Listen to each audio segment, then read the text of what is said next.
Hello traders, welcome back to my channel. কেমন আছেন সবাই? আশা করি সবাই ভালো আছেন। তো আজকে হচ্ছে 4 ফেব্রুয়ারি। তো আজকে আমরা ভিডিওতে ডিসকাশন করব সিলভার এবং গোল্ডে যে রিভার্সালটা আপনারা দেখতে পাচ্ছেন। যদি আপনারা মার্কেটে কাজ করে থাকবেন তাহলে আপনারা দেখতে পাবেন যে সিলভার এবং গোল্ডের মধ্যে একটা ফল এসেছিল লাস্ট 3-4 দিন আগে, এবং সেখানে একটা রিভার্সাল দেখা যাচ্ছে গতকাল থেকে। এবং এই যে রিভার্সালটা এখন হচ্ছে, সেই রিভার্সালটা কি সত্যি সত্যি রিভার্সাল হচ্ছে নাকি এখানে রিটেলারদের ট্র্যাপ করা হচ্ছে? তো এই ভিডিওতে পুরোপুরি ডিসকাশন করব। এবং আমি আপনাদেরকে লাস্ট ভিডিওতে ডিসকাশন করে বলেছিলাম, আপনাদেরকে পুরো অ্যানালাইসিস করে, ডিটেল অ্যানালাইসিস করে আপনাদেরকে বলেছিলাম, যদি আপনারা পুরো ভিডিওটা চেক আউট করে থাকেন তাহলে আপনারা বুঝতে পারবেন। সেখানে আমি আপনাদেরকে বলেছিলাম যে সিলভার কোথা থেকে রিভার্সাল নিতে পারে। যখন থেকে রিভার্সাল চালু হয়নি, আজকে হচ্ছে 4 তারিখ, 3 তারিখে মার্কেট রিভার্সাল দিয়েছে। এবং আমি 2 তারিখে আপনাদেরকে যে ভিডিওটা বানিয়ে আপনাদেরকে বলেছিলাম, সেখানে আপনারা দেখতে পাবেন, সেখানে আমি বলেছিলাম যে 600% থেকে কিন্তু রিভার্সাল নেওয়ার চান্সেস থাকতে পারে। এবং সেখান থেকে কিন্তু এক্স্যাক্টলি রিভার্সাল হয়েছে। এবং এখন মার্কেট খুব ভালো একটা রিভার্সাল দিয়ে অলমোস্ট 20%-এর উপরে এখানে মোমেন্টাম দিচ্ছে। তো আমি আপনাদেরকে পুরো ডিটেলে এই ভিডিওতে দেখাবো যে এখন যে রিভার্সালটা হচ্ছে, সেই রিভার্সালটা উপরের দিকে কতদূর যেতে পারে। যদি কারো পজিশন থেকে থাকে তাহলে আপনারা কীভাবে সেটাকে প্ল্যানিং করতে পারেন। ওকে, তো দেখুন, এটা হচ্ছে আমার ধানের অ্যাকাউন্ট, এবং ধানের অ্যাকাউন্টে এখানে সিলভার বীজ এখানে আপনারা অলমোস্ট দেখতে পাবেন 20-21%-এর কাছাকাছি এখন এটা মোমেন্টাম দিচ্ছে সিলভার বীজে। এবং আর বাকি যেগুলো রয়েছে অন্যান্য, যেগুলো ডাইভার্সিফাইয়ের জন্য রিয়ালিটি সেক্টর আছে, রিয়ালিটি সেক্টর এটা অলমোস্ট আমার 10%-এর কাছাকাছি এটা লস ছিল। তো এটা রিকভার হয়েছে, এখন 3%-এর -3% এখানে লস দেখাচ্ছে। তো এগুলো সব ছোটো ছোটো লস। ওকে, সব ছোটো ছোটো লস, এখানে বেশি বড় লস না, এগুলো সব 6%-এর টার্গেট। ওকে, তো মেজর যেটা আমার রয়েছে সেটা হচ্ছে আপনার সিলভারে রয়েছে এবং আপনার গোল্ডে রয়েছে। ঠিক আছে, তো সিলভারে আপনারা দেখতে পাচ্ছেন অলমোস্ট 20%-এর কাছাকাছি এখানে মোমেন্টাম দিয়েছে। এটা দুদিনে আমার প্ল্যান এক্সিকিউট হয়েছে আপনার গতকাল এবং আজকে 4 তারিখ, আজকে 4 তারিখ, 3 তারিখে প্ল্যান করেছি। এটা দুদিনে অলমোস্ট 20%-এর কাছাকাছি এখানে দেখাচ্ছে। তো গোল্ডের কী অবস্থা, গোল্ডটাও একটু আপনাদেরকে দেখিয়ে দিই। গোল্ডে একটু কম আছে, ঠিক আছে, গোল্ডে অলমোস্ট 7%, 7.5%-এর কাছাকাছি এখানে মোমেন্টাম দিচ্ছে। এটা একটু ছোটো কোয়ান্টিটি। ওকে, ইনভেস্টমেন্ট বেশি না, 9,000-এর কাছাকাছি রয়েছে, ওটাও 10,000-এর কাছাকাছি, 11,000-এর কাছাকাছি ইনভেস্টমেন্ট রয়েছে। তো ধীরে ধীরে এটা গ্রো করছি। ঠিক আছে, তো 50,000 ক্যাপিটাল নিয়ে আমি কাজ করছি, আপনাদেরকে এর আগেও বলেছি। ওকে, তো ছোটো ক্যাপিটালে এটা কাজ হচ্ছে, ছোটো ক্যাপিটাল দিয়ে এটাকে একটুখানি গ্রো করার চেষ্টা হচ্ছে। ঠিক আছে, যেটা হয় সেটা আমি আপনাদের সঙ্গে শেয়ার করি, কোন অ্যানালাইসিসে করি, কোন স্ট্র্যাটেজিতে করি, সেগুলো নিয়ে আমি অলরেডি আপনাদেরকে বলেছি। তো আপনারা যদি না দেখে থাকেন তাহলে অবশ্যই ভিডিওগুলো চেক আউট করুন এবং চ্যানেলটিকে অবশ্যই সাবস্ক্রাইব করুন। তো আমরা এখন সোজা চলে যাব চার্টে, এবং চার্টে গিয়ে দেখব যে কি হতে পারে, এবং সিলভার এবং গোল্ডের কি এখন কারেন্ট স্ট্যাটাস, এবং নিচের থেকে কতটা রিভার্সাল দিয়ে উপরের দিকে যেতে পারে। তো সেটা নিয়ে আমরা এখন ডিসকাশন করব। তো সোজা চলে যাব আমরা সিলভারের চার্টে।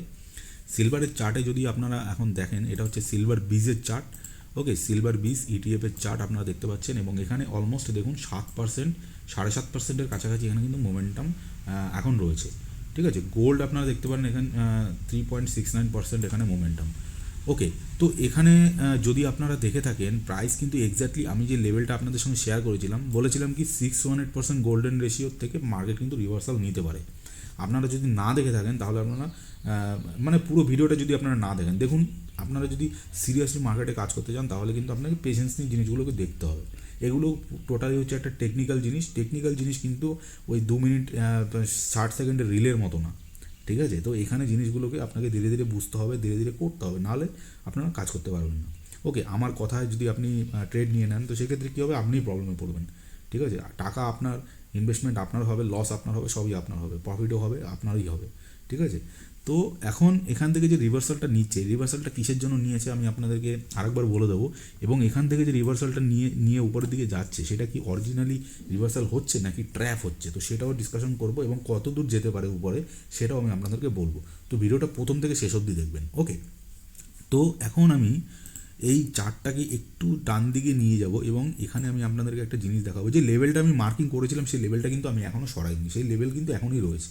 ওকে, তো দেখুন এখানে মেজর, এখানে যে সিলভারের যে রিভার্সাল, এখান থেকে যে একটা ম্যাসিভ মুভ এসেছিলো, এখান থেকে যে একটা ইউ শেপে একটা মুভ এসেছিলো, সেই মুভটা কোথার থেকে এসেছিলো, অলমোস্ট এখান থেকে ধীরে ধীরে ধীরে ধীরে অ্যাকুমুলেশন হয়ে এখান থেকে কিন্তু একটা বড় র্যালি এসছে। তো আমার যে মেজর বটম, যেখান থেকে বটম বানিয়ে প্রাইস উপরের দিকে গিয়েছিলো, সেটা আপনারা দেখতে পাচ্ছেন, এই পজিশনটা হচ্ছে আমার মেজর বটম, মানে এখানেই কিন্তু বেস বানিয়ে এখান থেকে উপরের দিকে গেছে। তো আমি কি করেছি, এখানে একটা টুল ইউজ করেছি, সেটার নাম হচ্ছে ফিবোনাকি। ফিবোনাকিটা আমি কি করেছি, এখানে মার্কিং করেছি এই বটম থেকে, এটা হয়ে গেল আপনার সুইং লো, এটা হলো আমার সুইং লো, এবং এইখান থেকে এটা যেখান থেকে প্রাইস নিচের দিকে ফল করা চালু করেছে, এটা হচ্ছে আমার সুইং হাই। ওকে, তো ফিবোনাকি কখন মার্কিং করতে হয়, ফিবোনাকিটা তখনই মার্কিং হয় যখন প্রাইস ধরুন নিচ থেকে উপরের দিকে যাচ্ছে এবং উপর থেকে যখন নিচে আসছে, তখন আমাদের প্ল্যানিং করতে হয় যে প্রাইস উপর থেকে যদি নিচে আসছে তাহলে কত দূর আসতে পারে। সেটা আমরা কী করি, ফিবোনাকির সাহায্যে আমরা মেজারমেন্ট করে বের করি কিছু লেভেল, সেই লেভেলগুলো থেকে আমরা আমাদের নেক্সট যে ইনভেস্টমেন্ট প্ল্যানিং কিংবা ট্রেড প্ল্যানিং আমরা ওখান থেকে প্ল্যান করতে পারি। তো ওখানে কিছু কিছু লেভেল আছে, যেমন ধরুন আমি এখানে মার্কিং করেছি, ওকে, আমি এটা মার্কিং করেছি সুইং লো থেকে সুইং হাই অবধি মার্কিং করে, এখানে দেখুন কিছু লেভেল এসছে 0.5%, 618%, ওকে, এই কিছু কিছু লেভেল। প্রাইস যখন উপর থেকে নিচে আসবে তখন এই 0.5% থেকে অনেক সময় রিভার্সাল নিয়ে উপরের দিকে যায়। যদি এটাকে ব্রেক করে দেয় তাহলে আমাদের আরেকটা লেভেল আছে 618% গোল্ডেন রেশিও, যেখান থেকে প্রাইস ম্যাক্সিমাম টাইম রিভার্সাল নিয়ে নেয়। তো দেখুন প্রাইস কিন্তু এক্স্যাক্টলি নিচে এসছে, এক্স্যাক্টলি 0.618% থেকে রিভার্সাল নিয়ে এখানে পরের দিন কিন্তু একটা গ্রিন ক্যান্ডেল বানিয়েছে। দেখুন আমি কিন্তু এই রেড ক্যান্ডেলটা দেখতে পাচ্ছেন, এই রেড ক্যান্ডেলই এন্ট্রি নিয়েছি। আপনারা যদি পুরোনো ভিডিও দেখে থাকেন তাহলে আপনারা বুঝতে পারবেন যে আমার ক্যান্ডেল, এই যে রেড ক্যান্ডেলটা, এই রেড ক্যান্ডেলে কিন্তু আমি এন্ট্রি নিয়েছি। আমি কিন্তু ওয়েট করিনি ভাই এই নিচের দিকে যাবে কি না, আমি কিন্তু সেটাও ভয় পাইনি জিনিসটা যে নিচের দিকে আসতে পারে। আবার আসলে কোনো ব্যাপার না, যদি আমার বাইং প্রাইস থেকে নিচে চলে আসে সেখানে আমার অ্যাভারেজিং সিস্টেম আছে। আমি তো ইন্ডেক্সে আমার পয়সাটা ইনভেস্ট করছি, তাই না, কোনো স্টকে না। ইন্ডেক্স জিরো হবে না, স্টক আপনার জিরো হয়ে যাবে, তাই এখানে কিন্তু আপনার অ্যাভারেজিং সিস্টেমটাও কিন্তু অ্যাপ্লাই করা যেতে পারে। ওকে, তো আমি সেই হিসাবে প্ল্যানিং করেছি। পুরো ইনভেস্টমেন্ট আমার পুরো যে যত টাকা আমি ইনভেস্টমেন্ট করব, পুরো টাকাটা ইনভেস্টমেন্ট করিনি, কিছু টাকা ইনভেস্টমেন্ট করেছি এবং কিছু টাকা রেখেছি আমার ব্যাকআপের জন্য, যেটা দিয়ে আমি অ্যাভারেজিং করতে পারি যদি প্রাইস বাই চান্স নিচের দিকে চলে আসে। তো এখানে কি হয়েছে, আমার ইনিশিয়াল যে ক্যাপিটাল, সেই ক্যাপিটালটাকে এখানে আমি ডিপ্লয় করেছি, কিন্তু তার নিচে কিন্তু আসেনি। ওকে, তো যদি নিচে আসতো তাহলে আমি নিচে আবার অ্যাকোমোডেশন করতাম, কিন্তু সেটা হয়নি। কি হয়েছে, এখান থেকে রিভার্সাল নিয়ে প্রাইস কিন্তু এখন উপরের দিকে যাচ্ছে। এইবার প্রশ্ন হলো যে প্রাইস যে উপরের দিকে যাচ্ছে এটা কি অরিজিনালি রিভার্সাল নাকি ট্র্যাপ।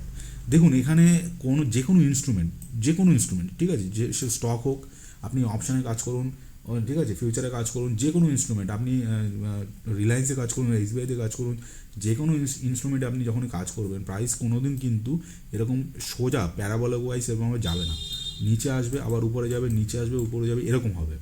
ওকে, তো দেখুন প্রাইস কিন্তু এরকম একটা একটা মুভ দিয়েছিল প্যারাবোলিক, এখান থেকে একটা ফল এসছে, আবার এখানে রিভার্সাল দিচ্ছে। এবার রিভার্সাল দিয়ে কিন্তু উপরের দিকে কতটা যাবে, ওকে, কতটা যাবে সেটাই হচ্ছে প্রশ্ন। এবার এখান থেকে প্রাইস কিন্তু এমন হবে না যে এখান থেকে আবার একটা বড় মুভ দিয়ে দিল, হতেও পারে। এবার যদি মার্কেটে যদি সেরকম নিউজ চলে আসে, গ্লোবাল টেনশন চলে আসে, তো সেই ক্ষেত্রে কিন্তু সিলভার এবং গোল্ড সেখানে একটা আউট পারফর্মিং করবে। কিন্তু এখানে প্রশ্ন হলো যে এখানে একটা ম্যাসিভ ফল এসছে, তো এখানে এমনও হতে পারে যে রিটেলারদের কিন্তু এখানে ট্র্যাপ করা হচ্ছে, কারণ এখানে বুল ট্র্যাপ, যেটাকে বলে বুল ট্র্যাপ। ওকে, প্রাইস এখন উপরের দিকে মুভ করেছে, অনেকে এই পজিশনে এন্ট্রি নেবে, তো এখান থেকে একটা ফল চলে আসবে।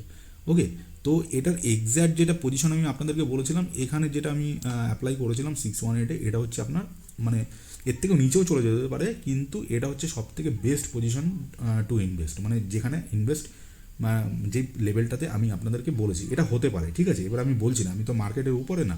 ওকে, তো এখান থেকে এখানে একটা প্রবাবিলিটি থাকতে পারে যে এখান থেকে রিভার্সাল নিয়ে উপরের দিকে যাবে।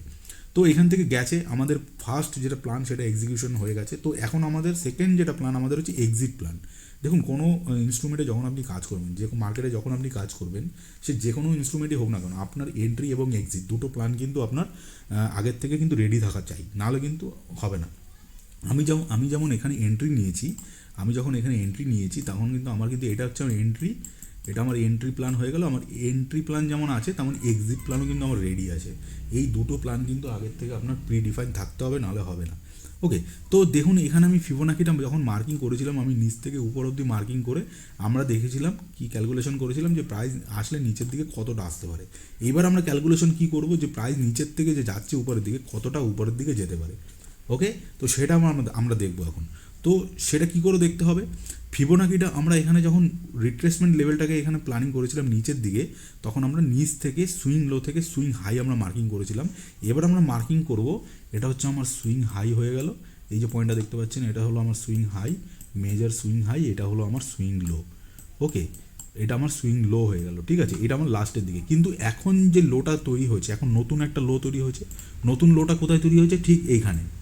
ওকে, এখন কিন্তু এই সুইং লোটা হবে না, এখন হবে এই সুইং লোটা, কারণ এটা নতুন লো, আমাদের কিন্তু এটা নতুন লো তৈরি হচ্ছে, ঠিক আছে। মেজর যে লোটা আছে সেই লোটা কিন্তু এখানে তৈরি হচ্ছে এখন, এটা সুইং লো হয়ে গেল, এটা সুইং হাই হয়ে গেল। ওকে, এই দুটো লেভেল বেরিয়ে গেল। এবার আমাদের ফিবোনাকিটা মার্কিং করতে হবে। ফিবোনাকিটা কীভাবে মার্কিং করতে হবে, এখানে আমি ফিবোনাকি নেব, ফিবোনাকি নিয়ে আমরা এখান থেকে আমরা মার্কিং করব, কারণ প্রাইস নিচের থেকে উপরের দিকে যাচ্ছে। এবার আমাদের ক্যালকুলেশন করতে হবে যে উপরে কত দূর যেতে পারে। তো আমরা উপরে এই সুইং হাই থেকে আমাদের এই যে সুইং লো, এখানে আমি মার্কিং করব। মার্কিং করলে আমার লেভেল কোথায় চলে আসছে দেখুন, আমার লেভেল কোথায় চলে আসছে, এই যে লেভেল, এই লেভেল এখানে আমার চলে আসলো, ঠিক আছে। তো এখানে আমার 618% আপনারা দেখতে পাচ্ছেন, এই যে 618%, 0.618% গোল্ডেন রেশিও, এই একটা লেভেল। আর নিচে যেমন আমি আপনাদেরকে বলেছিলাম ভিআইপি লেভেল 68%, এক্স্যাক্টলি 68% থেকে কিন্তু এই যে মুভ দিয়েছে, এই যে নিচের লেভেলটা, এটা হচ্ছে আপনার 68%, এই লেভেলটা। তেমনই এই উপরের দিকে কিন্তু আরেকটা লেভেল তৈরি হয়েছে 68% এইখানে, 0.68%, ঠিক আছে। এটা অলমোস্ট 302, 304-এর কাছাকাছি। ওকে, তো মেজরলি এখানে আমাদের প্ল্যানিং করতে হবে 68% থেকে 0.618% থেকে রিভার্সাল নিতে পারে, তো সেই লেভেলটা হচ্ছে অলমোস্ট 302.38। ওকে, তো প্রাইস যদি এখান থেকে উপরের দিকে যায়, তো আমার হিসাবে প্রাইস এখান থেকে একটা ছোট্ট একটা কারেকশন আসবে নিচের দিকে, ঠিক আছে। ওকে, আপনারা বুঝতে পারলেন। তো এই হচ্ছে মেজর প্ল্যানিং। তো এখন আমার কাছে যে সিলভার রয়েছে, সেই সিলভারের প্ল্যানিং আমি এখানেই আপনাদেরকে বললাম। তো এটাই আমার নিজস্ব প্ল্যানিং, কোনো বাই বা সেলিং রেকমেন্ডেশন না। যদি কোনো মানে কেউ ইনভেস্টমেন্ট করে থাকেন আগের থেকে, এখানে কেউ প্ল্যানিং করেছেন, এখান থেকে প্ল্যানিং করেছেন, তাহলে বেস্ট। কিন্তু এই উপরে কিন্তু এখানে কিন্তু কোনো বাইং অপরচুনিটি নেই। যদি কেউ এইসব জায়গায় প্ল্যানিং করে এই উপরে, তাহলে কিন্তু সে ট্র্যাপ হয়ে যাবে। ওকে, কারণ এখান থেকেও নিচে ফল আসতে পারে, এখান থেকেও আপনি যদি ফল চলে আসে, তাহলে আমি কভার করতে পারবো, কারণ আমার নিচে বাইং রয়েছে। আপনি কিন্তু কভার করতে পারবেন না, কারণ এখান থেকে কিন্তু কোনো কনফার্মেশন নেই যে প্রাইস কিন্তু উপরের দিকে যাবে। আমি যেটা বললাম 618%, এই যে লেভেলটা, এই 618%-এর উপরেই যদি যায়, তাহলে সেই ক্ষেত্রে প্ল্যানিং হলেও হতে পারে অনলি রিটেস্টে, ঠিক আছে। কিন্তু এখানে কিন্তু কোনো প্ল্যানিং নেই। এই যে জোনটা, এখান থেকে এই 219, এই 618%, এই জোন থেকে এই জোনের মধ্যে এখন প্রাইস ঘোরাফেরা করছে 264, তার মানে কিন্তু এখানে কিন্তু নো ট্রেডিং জোন, এখানে কিন্তু কোনো প্ল্যানিং কিন্তু করার প্রশ্নই আসে না। বুঝতে পারলেন? এটা হচ্ছে সিলভারের টোটাল অ্যানালাইসিস, আপনাদেরকে বোঝাতে পারলাম হয়তো। এবার আমি চলে যাব গোল্ডে কী হচ্ছে দেখুন। গোল্ডেও কিন্তু আমি সেম স্ট্র্যাটেজিতে প্ল্যানিং করেছি। গোল্ড আমি দেখাচ্ছি এবার দেখুন। গোল্ডে আমি যাব, গোল্ডে আমার একটা ছোট্ট ইনভেস্টমেন্ট রয়েছে। তো গোল্ডে আমার কী হয়েছিল দেখুন, এখানে একটা ইনভেস্টমেন্ট ছিল ছোট, এইটা আমার এখানে যখন মুভ দিয়েছিল, আমি এখানে একটা প্রফিট বুকিং করতে পারতাম, কিন্তু আমি করিনি। ওকে, দেখুন মার্কেটে যখন আপনি কাজ করবেন, সেখানে আপনার গ্রিড অ্যান্ড ফোমো এই দুটো কিন্তু আসবে। ওকে, গ্রিডও আসবে, ফোমো আসবে, এইসব জিনিসগুলো আসবে। তো আমি এখানে ফোমোর জন্য, এখানে ফোমো ক্রিয়েট হয়েছিল, ভালো প্রফিট দিয়েছিল, কিন্তু আমি বুক করিনি। আমার মানে উচিত ছিল এখানে বুকিং করা, কিন্তু বুকিং করিনি। নো প্রবলেম, কোনো অসুবিধা নেই। প্রাইস নিচে এসছে, কোয়ান্টিটি এখানে অ্যাকুমুলেশন হয়েছে, আমার নিচের প্রাইস আমি পেয়েছি অলমোস্ট। আমি সেম এখানে লেভেল, এই যে লেভেল সুইং লো, এই হলো সুইং হাই, প্রাইস নিচে এসছে। এই যে 618% গোল্ডেন রেশিও, আমি কি বলেছিলাম, গোল্ডও কিন্তু এখান থেকে রিভার্সাল দেবে। আপনারা যদি পুরোনো ভিডিওগুলো দেখে থাকেন, তাহলে আপনারা দেখতে পাবেন যে আমি কিন্তু বলেছিলাম গোল্ড এবং সিলভার নিয়ে। এক্স্যাক্টলি দেখুন 618%, এই যে 618% এবং 68%, দুটো লেভেলকে কিন্তু রেসপেক্ট করে প্রাইস কিন্তু এখন উপরের দিকে যাচ্ছে। এটারও সেম প্ল্যানিং, যেমনভাবে সিলভার বললাম সেমনভাবে সিলভার এই গোল্ডেও সেম জিনিস, উপর থেকে প্ল্যানিং করে এখানে অলমোস্ট 618% গোল্ডেন রেশিও, এইখানে এই লেভেলটা দেখাচ্ছে। তো আমার যে প্ল্যানিং সেটা আমি আপনাদেরকে বলে দিচ্ছি, এইখান থেকে একটা রিভার্সাল আসার চান্সেস থাকবে। তো এটার লেভেলটা অলমোস্ট আমি আপনাদেরকে বলে দিচ্ছি, এটা হচ্ছে অলমোস্ট আপনার 134 টাকা, ঠিক আছে, 134। ওকে, তো এখন প্রাইস যেখানে ঘোরাফেরা করছে সেটা হচ্ছে কিন্তু একেবারেই নো ট্রেডিং জোন। সিলভারে যেরকম বলেছি, এই যে লেভেলটা, এই যে জোন এবং এই উপরের জোন, সিলভারে যেরকম, গোল্ডেও সেম। এই লেভেলকে কিন্তু রেসপেক্ট করে প্রাইস কিন্তু এখন উপরে ঘুরছে এবং এখান থেকে কিন্তু রিভার্সাল নিতে পারে। তো এখন কিন্তু এখানে কিন্তু কোনো বাইং কিন্তু পজিশন হচ্ছে না, এবং এটা একটা নো ট্রেডিং জোনে রয়েছে। আশা করি আপনাদের বোঝাতে পারলাম গোল্ড এবং সিলভার দুটোই। তো কি হতে পারে সেটা আমি আপনাদেরকে দেখাবো। এবং এমসিএক্সে এখন যেটা কারেন্ট দেখাচ্ছে অলমোস্ট 5%, 5.84% এখনও চলছে, এবং গোল্ডও অলমোস্ট 3.76% চলছে।